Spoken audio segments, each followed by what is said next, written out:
Hola, ¿cómo están? Bueno, bienvenidos a la clase 2 del módulo 1 de la formación profesional en coaching ontológico y empresarial. Hoy vamos a hablar de los pilares del coaching, vamos a hablar del viaje y el viaje del héroe.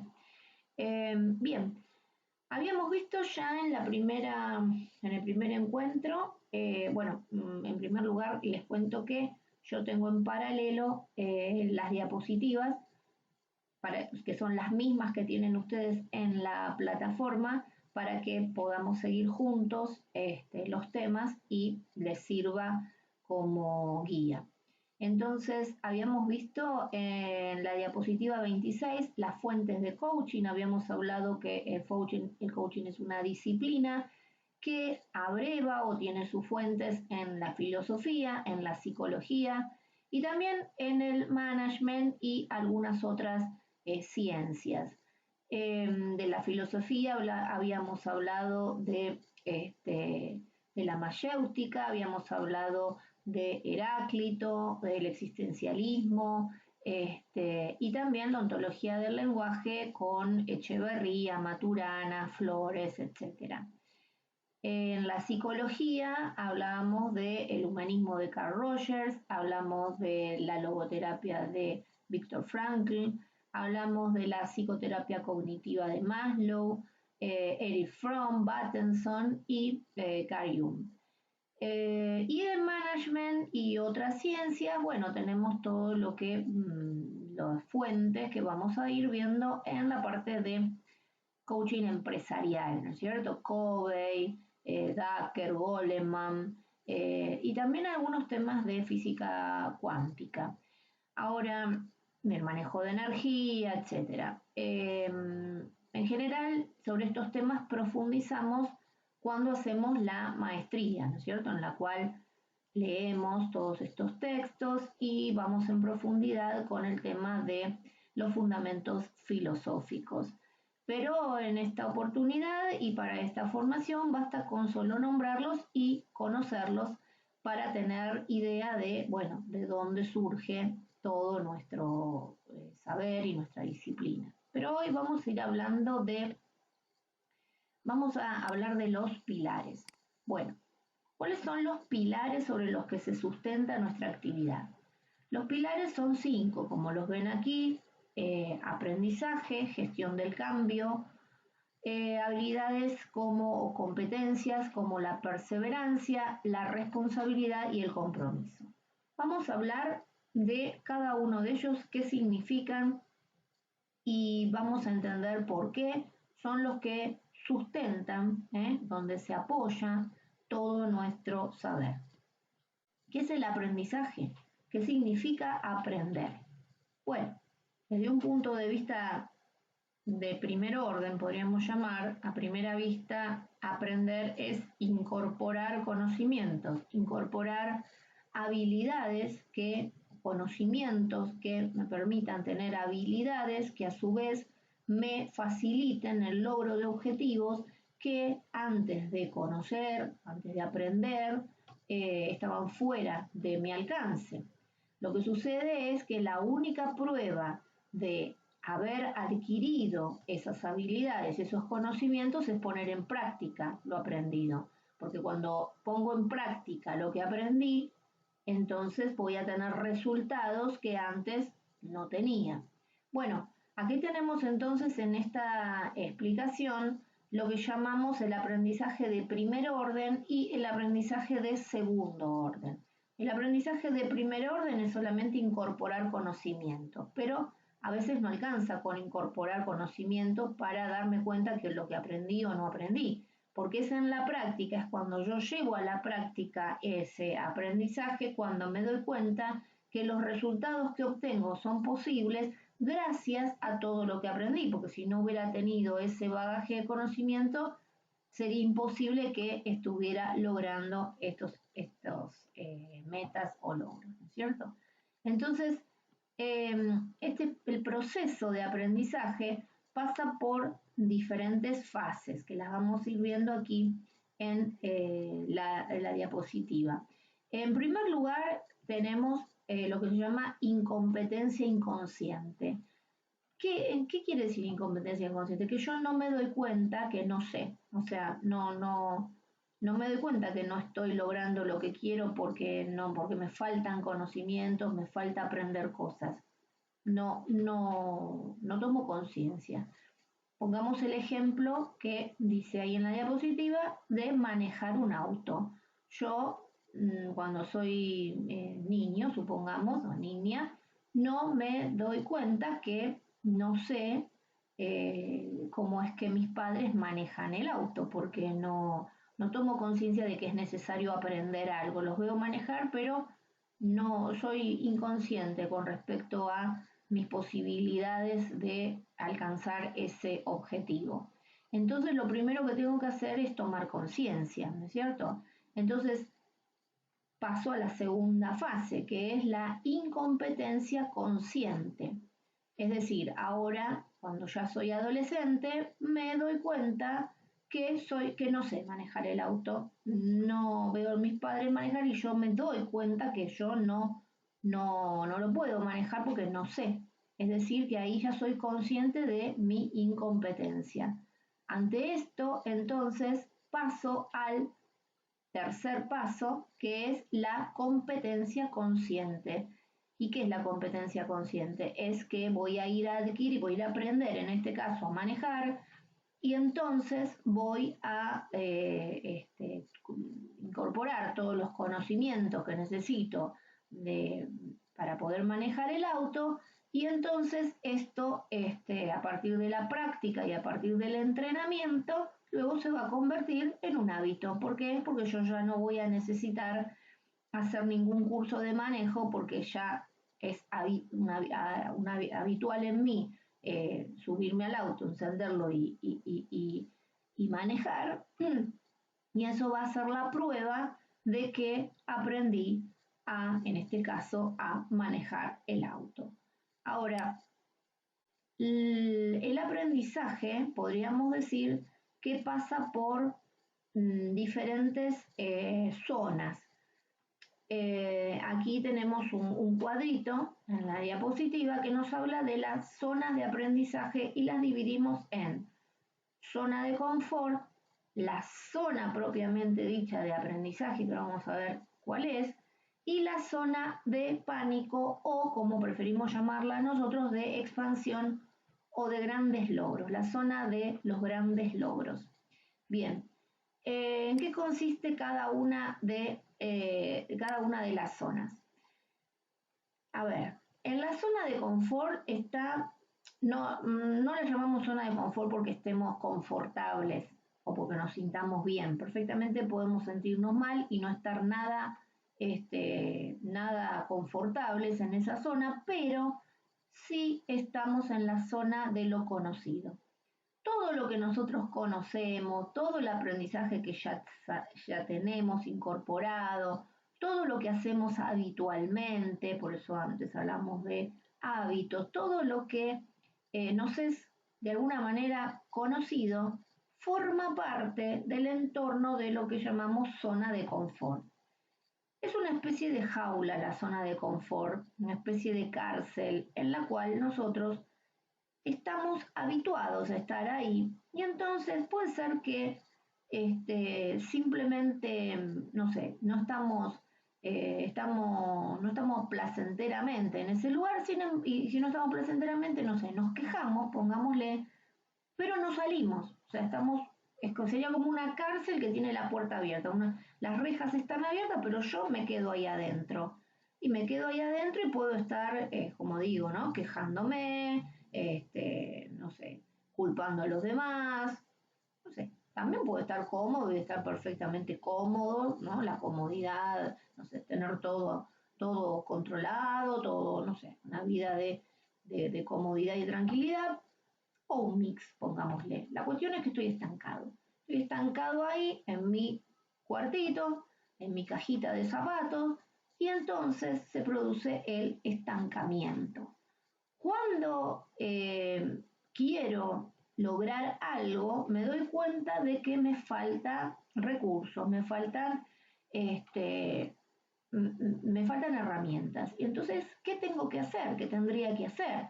Bueno, lo más productivo, en lugar de quejarme, sería asimilar esto que me falta, es decir, fíjense, voy para atrás y me tendría que ir a la zona 2, incompetencia consciente, o sea, me doy cuenta que me falta algo, me faltan herramientas, me faltan conocimientos y entonces voy a la zona de aprendizaje, también llamada la zona de estiramiento. ¿Por qué? Porque yo acá voy a expandir. ¿Qué voy a expandir? Voy a expandir mi capacidad de acción efectiva, porque voy a ir por los recursos que me faltan para incorporarlos, para poder tener mayor capacidad de logro, ¿sí?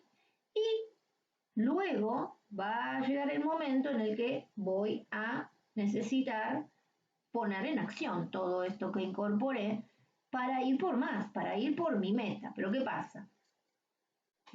Y el salir a la zona de expansión me va a generar una especie de tensión interna emocional. ¿Cuál es la tensión interna? Que por un lado estoy motivado y tengo la creatividad para ir por más y por el otro lado el miedo, ¿no es cierto? Es como que estamos enfrentados con nosotros mismos y hay una tensión emocional que puede hacer que yo digamos, no me anime a ir a esta zona de los grandes logros. ¿Por qué? Porque me da pánico, porque uno de los supuestos falsos es que si salgo de la zona de comodidad y voy a la zona de expansión, voy a perder todo lo que yo tenía en mi zona de confort. Y eso es totalmente falso, porque todos los recursos que yo tenía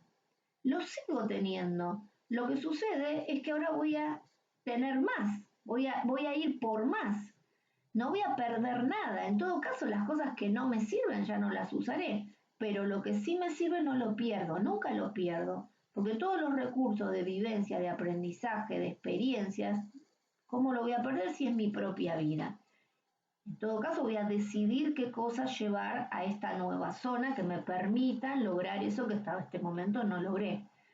Para terminar de redondear este tema, no me quiero extender más, ustedes tienen referenciado aquí en la diapositiva y está en el campus virtual un videíto que se llama Persigue tus sueños.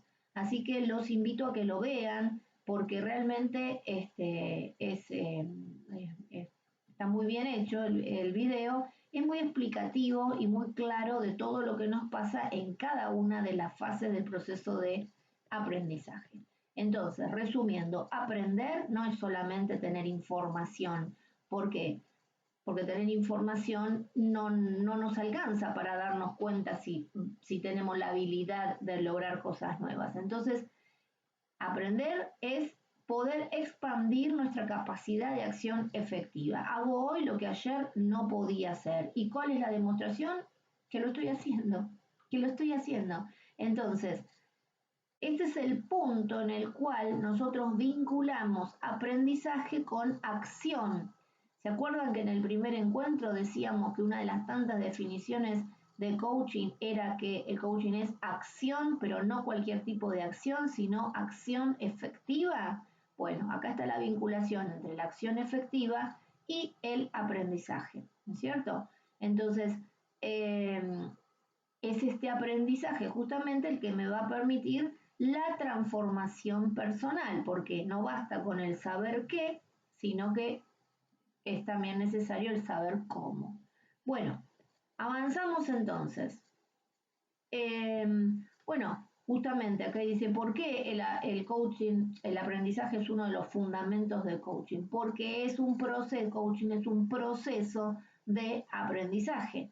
Dijimos entonces que además de poder ser definido como una técnica o una disciplina y también un estilo de liderazgo, es un proceso de transformación. Estrictamente es un proceso de transformación a través del cual el cliente o el coachee transforma su manera de observar el mundo, de observar sus circunstancias y a partir de modificar su manera de observar va a poder darse cuenta quizás de que le faltan algunas herramientas y se va a abrir a la posibilidad de incorporarlas, ¿no es cierto? Entonces, entre el estado actual y el estado deseado, lo que hay es un espacio, ¿sí? Un estado de insatisfacción que llamamos brecha de aprendizaje. Porque lo cierto es que para lograr lo que queremos lograr, lo único que falta es incorporar herramientas, es decir, abrirnos al aprendizaje. Bueno, entonces, fíjense acá los pasos del proceso de aprendizaje continuo, por eso quien ingresa en el mundo de coaching es una persona que toma conciencia de la necesidad de ingresar en un proceso de aprendizaje continuo, porque nunca se alcanza el, el techo de, bueno, ya sé todo, y él sabe lo todo. No, es decir, el espíritu de aprendiz permanente, porque siempre hay cosas para aprender, siempre hay cosas que me permiten mejorar, ¿no es cierto? Entonces, es necesario, como dijimos, pasar de la información a la acción. Y para hacer del aprendizaje un proceso continuo, es necesario reflexionar sobre las consecuencias que tienen las acciones que emprendemos. ¿Para qué? Porque cuando yo inicio una acción, esa acción va a tener un resultado. Quizás no es el resultado exacto que yo esperaba. No importa, porque estoy consciente y entonces voy a corregir los desvíos. Me puede plantear un nuevo problema a resolver, pero yo estoy atento o atenta y entonces voy a corregir esos desvíos y voy a ir por más aprendizaje, ¿no es cierto? Bien, en esta otra diapositiva aquí tenemos los diferentes modelos de aprendizaje, el lazo de primer orden, lazo de segundo orden, lazo de tercer orden, que es el que habla Kaufman en el capítulo aprendizaje, que los insto a que lo vuelvan a leer, como para reforzar todo lo que estamos viendo aquí. Aprendizaje en metamanagement, que es los libros, digamos, de base, de cabecera, con los que vamos guiando todo el proceso de aprendizaje de la formación que están haciendo ustedes como coach profesionales. Y también se habla de un lazo de cuarto orden. ¿Y a qué se refiere? Se refiere a cuando implementamos o llevamos a la acción nuestro aprendizaje, pero con el objetivo de dejar un legado. Es decir, que tenga un sentido y un para qué, hacer de todo esto el para qué de nuestra vida. Bueno, seguimos y vamos a ver con qué nos encontramos. Bueno, a ver, déjenme ver, porque de modelos mentales eh, ya hablamos en la clase anterior, sin embargo, vamos a hacer un refresh. En esto también les recomiendo que lean modelos mentales. En el Metamanagement, no me acuerdo exactamente el tomo, creo que es el tomo 1, pero lo encuentran en la plataforma, encuentran los libros en la plataforma. Bueno, ¿qué son los modelos mentales? ¿Qué son los modelos mentales? Los modelos mentales son filtros a través de los cuales nosotros interpretamos la, entre comillas, realidad. Ya saben que es una palabra que no nos gusta utilizar porque la realidad es siempre interpretativa. Vivimos en este mundo, en esta circunstancia, pero seguramente que ante la misma situación ponemos a dos personas a analizar esa situación y tendremos dos visiones distintas de lo mismo. ¿Y cómo es esto? Dos visiones distintas de lo mismo. Por cómo es que siendo el hecho uno, las interpretaciones o las narrativas pueden llegar a ser tan diferentes cuando no directamente opuestas o contradictorias. Muy simple, porque todos contamos historias acerca de lo vivido Y no es que uno tenga la verdad y el otro esté mintiendo, no. Los dos tienen una cuota aparte de verdad. Lo que sucede es que los dos tienen filtros interpretativos distintos.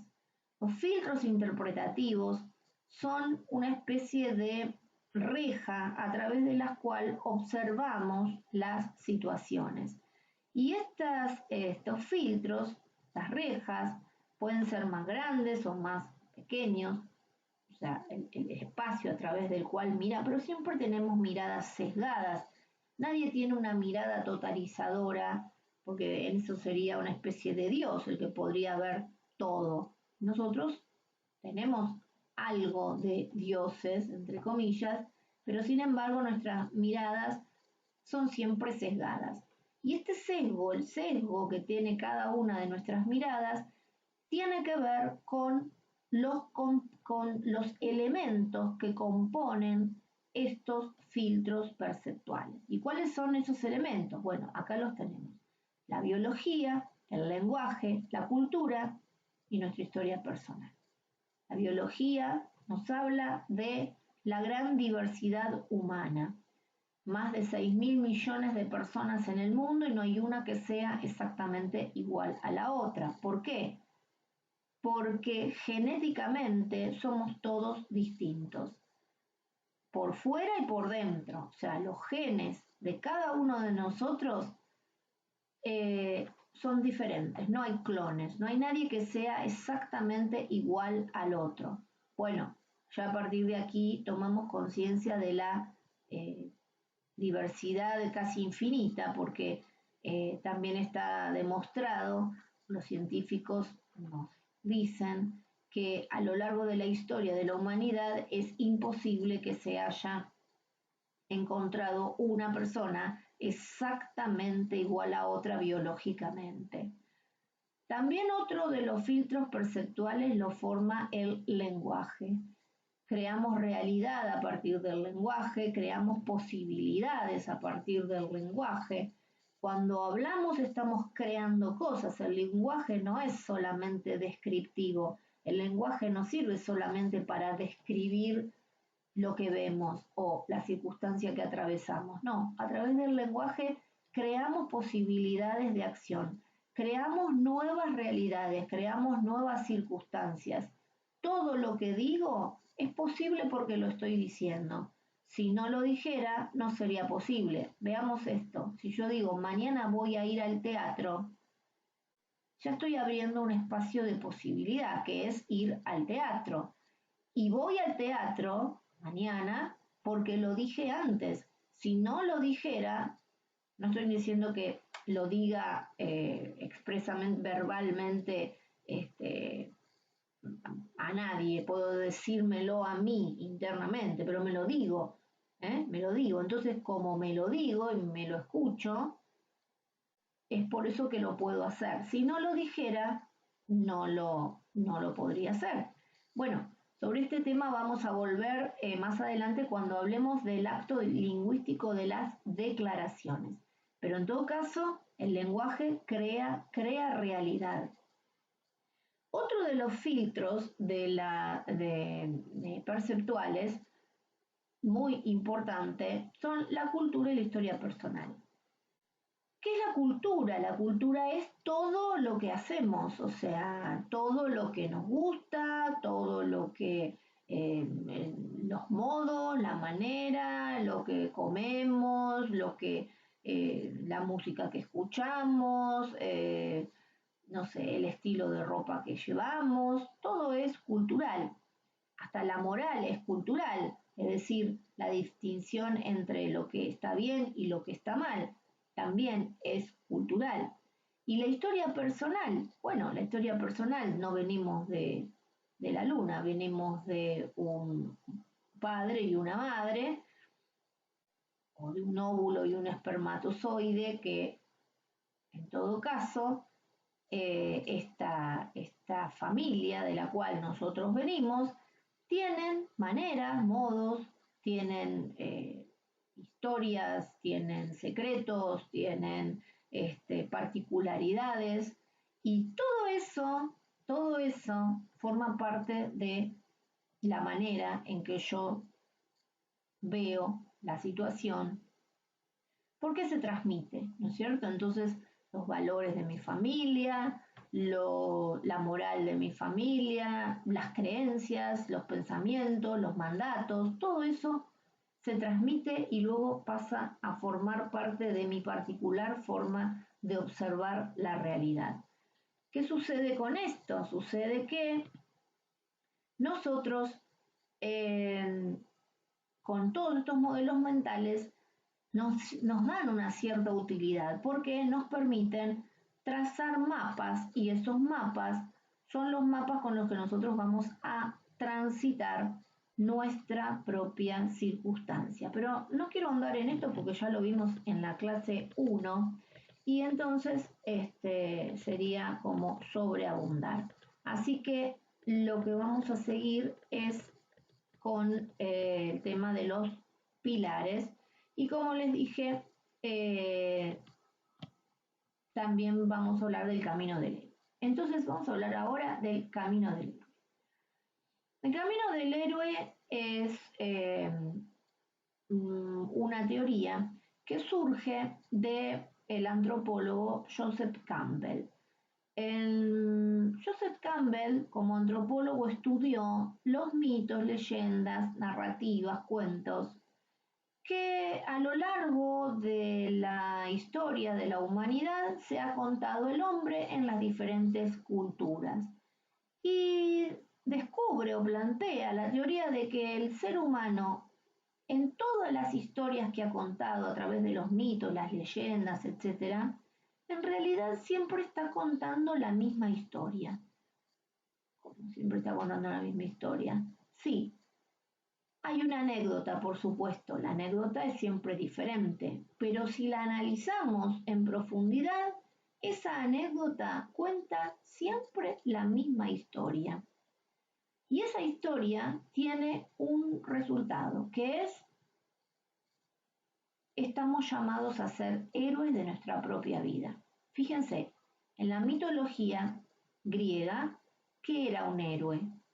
Un héroe era el resultado de la unión de un dios y una mortal o una diosa y un mortal, es decir, tenía características divinas. Era alguien que hacía, un mortal, pero que hacía cosas extraordinarias, cosas que los demás no hacían, que salían del molde, que lograba algo, digamos, extraordinario. Bien, resumen sería, estamos llamados a ser héroes. Pero ¿en qué consiste el camino del héroe? Bueno, ven ahí en la diapositiva que está el dibujito de la película El Rey León, que es un poco tomamos El Rey León porque cuando lean a Kaufman habla justamente de la película del Rey León. Y en plataforma tienen el extracto de la película El Rey León para que lo vean y si no, bueno, si tienen ganas pueden ver la película completa, pero si no está el editado para que ustedes vean cada uno de los puntos del camino del héroe. Bueno, vamos a explicar un poquito esto. Por un lado tenemos el punto 1. En el punto 1 encontramos al protagonista, en este caso Simba, que bueno, está en un momento de tranquilidad, en un momento en el que está jugando, disfrutando de su entorno, con sus compañeros, sus amigos, no está demasiado preocupado, este, está discurriendo su vida en una aparente calma y en una aparente normalidad. Es decir, que está en la zona de confort, en el punto 1, en este caso en un confort que realmente es una comodidad placentera, ¿no? Pero ya dijimos hace un rato que podría ser una comodidad nada que ver. Pero en este caso plantea ese tipo de comodidad. ¿Qué sucede? A su alrededor, aunque él no lo advierta, aunque él esté inconsciente a una cantidad de cosas que están sucediendo a su alrededor, están pasando cosas, siempre están pasando cosas. Lo que sucede es que esas cosas que están pasando a su alrededor, él no es consciente de todo eso. Sin embargo, están sucediendo. Y en el punto 2 es cuando esas cosas se hacen evidentes. En este caso, ¿qué es lo que estaba sucediendo? A su alrededor se estaba planeando una traición. El tío, Scar, el tío de Simba, estaba planeando junto con las hienas, bueno, matar al padre de Simba, a Mufasa. Estaba planeando toda una traición para derrotarlo y hacerse del trono. Y pone en acción su plan. Cuando pone en acción su plan, el mundo del protagonista se derrumba y él cae en el punto 3, también llamado por algunos autores la noche oscura del alma. Es decir, perdió lo que tenía, está en un nuevo escenario, en un escenario que no tenía previsto, en un escenario que no le gusta, en un escenario en el cual hasta siente que se quiere morir, ¿sí? Perfectamente. En la película lo vemos a Simba que va al desierto y se tira y realmente ya no tiene motivos para vivir. Pero ahí abajo, la noche oscura del alma, aparecen unos personajes que son Timón y Pumba en esta película, que lo encuentran y lo rescatan, y le dicen que no se tiene que preocupar tanto, porque en realidad, ¿para qué se preocupa si no tiene ningún sentido? La vida no tiene ningún sentido, lo único que hay que hacer es no preocuparse. Sin preocuparse, así es como hay que vivir. Y bueno, está la famosa canción Hakuna Matata, ¿no es cierto? En el cual entonces el héroe transita por el punto 3, que no es estático, transita y pasó de la depresión de que se quería morir a un estar en el mundo sin sentido. Pero está bien, una nueva zona de confort, en el cual él se olvida de quién es, ya no se pregunta quién quiere ser tampoco, sino que solamente vive el momento. Se aliena, la famosa alienación, una manera de transitar el fondo del pozo sin asumir nada, o sea, en la inconsciencia. ¿Por qué? Porque la situación es tan dolorosa que yo lo único que quiero es no darme cuenta y pretendo ser feliz en esta alienación. Pero ¿qué pasa? Como la vida no es estática, transcurre ese camino y llega al punto 4. ¿Qué es lo que simboliza el punto 4? Simboliza el despertador, simboliza que este protagonista se encuentra con algo o con alguien que le hace una pregunta que apunta a su ser. En este caso es Nala. Nala, que había sido compañera de juego de la infancia, lo encuentra, la leona lo encuentra y queda sorprendida, totalmente sorprendida porque lo creía muerto. No pensó que se lo iba a encontrar porque pensó que estaba muerto, que por eso no había vuelto. Y le dice, pero se alegran los dos, etcétera, y después le pregunta, pero ¿qué haces acá? ¿Quién sos vos? Vos sos el rey, vos sos el heredero. ¿Qué es lo que estás haciendo acá? ¿Por qué no volvés? Y lo interpela. Esa interpelación al protagonista le molesta porque esa interpelación apunta a lo que él había querido dormir, había querido anestesiar, había querido olvidar, que es responder ¿quién quiero ser yo? La gran pregunta, ¿quién quiero ser yo? Y entonces comienza la lucha interna. Vencer la pereza, vencer la alienación, vencer los miedos, vencer todas esas trabas enemigos internos que no son el otro, soy yo, es todo lo que tengo dentro que me impide lograr lo que yo quiero, que me deja en este punto este punto de zona de noche oscura del alma. Y en esa lucha interna, que lo ven en la película, como él se pelea con el padre, ¿por qué me hiciste esto? ¿Por qué me dejaste solo? Yo no puedo más. No. Bueno, en fin, ese debate interno, esa lucha interna, si el protagonista logra vencerse a sí mismo, va a ser la posibilidad, va a dar el paso a la posibilidad de ir a luchar con el afuera. No se puede ir a luchar con el afuera, no se puede ir a vencer, a tener la fortaleza, el coraje de enfrentarse con, obviamente, un entorno que quizás presenta dificultades si antes uno no se pulió a uno mismo. Porque el mayor enemigo de un ser humano no son los demás, somos nosotros mismos. Está dentro de nosotros, la peor versión de nosotros está dentro de nosotros. Y todos los vicios y todas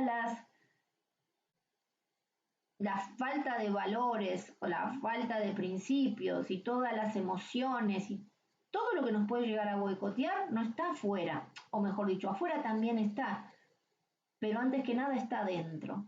En este caso el protagonista logra vencerse a sí mismo y entonces ahí sí emprende la marcha para volver a recuperar su reino y ahí se encuentra con Scar, con las hienas, comienza la pelea, la lucha, etcétera, está a punto de perderlo, pero vence y logra recuperar su reino. Y entonces vuelve al punto uno, que ya no es uno, sino uno prima, es decir, una mejor versión, es una mejor versión de sí.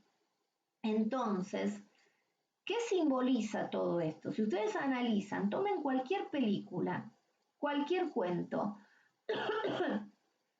cualquier historia y van a descubrir que todas cuentan lo mismo. Estamos llamados a ser héroes. Y si no lo somos es porque decidimos no serlo. Porque preferimos quedarnos o en la zona de confort o en la zona de confort, de la queja o en la zona de la alienación o haciéndonos la víctima o estando, no sé, olvidados de quién podemos realmente ser.